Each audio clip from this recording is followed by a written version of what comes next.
We're back! Welcome to Never Stop Moving Forward. I am N64 and yes, we are back in 2022 with more videos, more content. Without wasting too much of your time, I am N64 and in this video, and as you can tell from the thumbnail, we are going to look at Ryota Kise or Kise Ryota, however you pronounce it, I don't judge. So yeah guys, in this video we're going to look at how to train like Kise Ryota. Again, Ryota Kise, however you pronounce it, I don't judge. So yeah guys, Kise Ryota is the small forward of the Generation of Miracles, considered the most well-rounded of the bunch. He was considered the weakest of the Generation of Miracles at the beginning, but by the end, probably one of their best.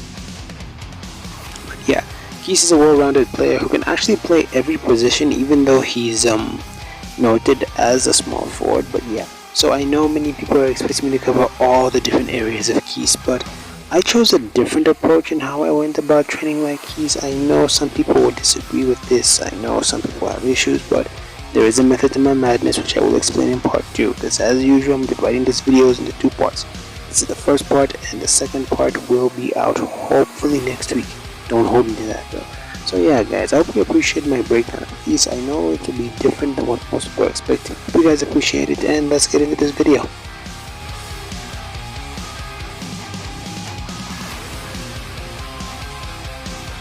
So yeah, the first drill we're going to work over are sprints. Just find a decent amount of space, sprint a short distance about the length of a basketball court, sprint going forward and sprint coming back as fast as you possibly can.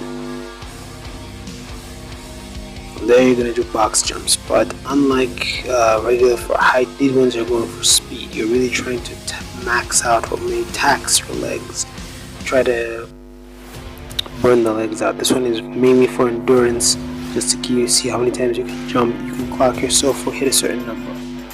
You can take it a step further by doing burpees, then jumping on the box. If you do not have a box, you can simply do jump squats or just regular burpees without having to jump on anything. You can make the movements as explosive as you want to, but the idea here is that we are trying to like burn out the legs, working on endurance here.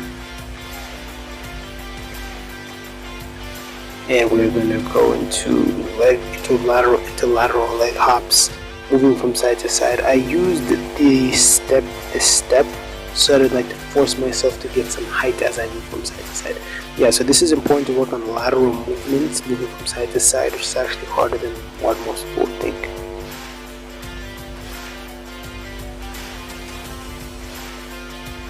And an extra one for the endurance factor is a sled drag. Now, if you don't have a sled like this, your alternative is to get a tire, yes, a tire and tie a rope to it and then just start pulling it, or just tie it to yourself and run with it. Now, make the distance reasonable. Also do it on a flat surface. Make sure that the area is smooth so the tire doesn't get caught in anything. But yeah, that's it.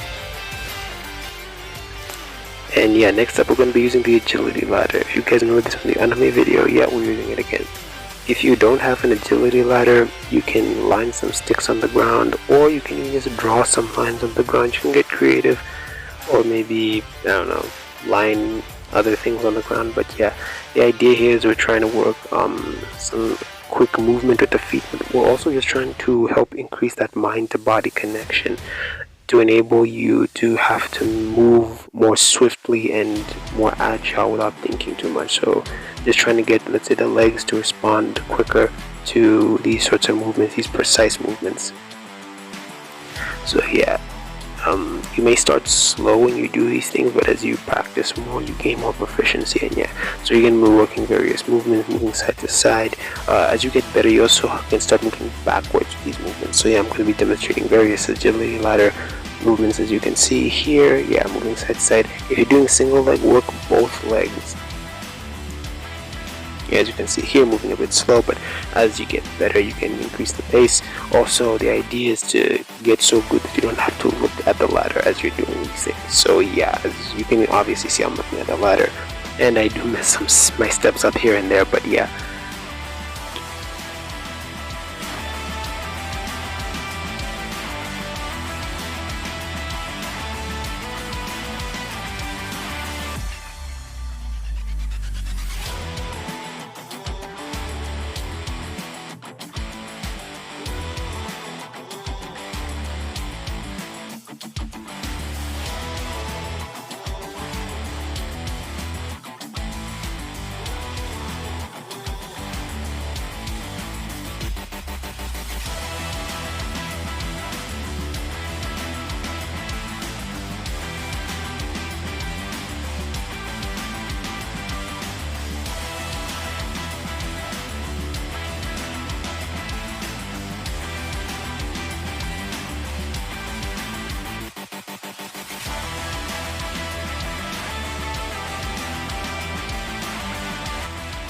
So the other thing to work on is maneuvering around objects. Now I put some small weights on the ground, as you can see, but if you have things like cones, blocks, stones, you can use those as well.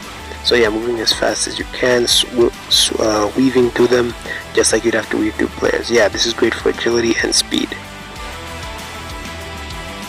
So hey guys, that's the end of part 1. Hopefully I can get part 2 out next week, so look out for that, so you have to subscribe. Also, I know people are going to ask if I drew up a rough template of how you would structure these workouts. Of all the workouts I've done, maybe combine 2 of them together so that you work on both the endurance and the speed factor, or the endurance and the agility factor, or the speed and the agility factor. So yeah, this is just a rough idea. You can experiment with this yourself, have fun, and enjoy. And I know people are mad that up to now I am not using a basketball for these drills. I apologize, I'm doing my best, but that's all. But you work what you got. I'm N64. This will never stop moving forward. Thank you so much for watching, and look out for more content. Peace.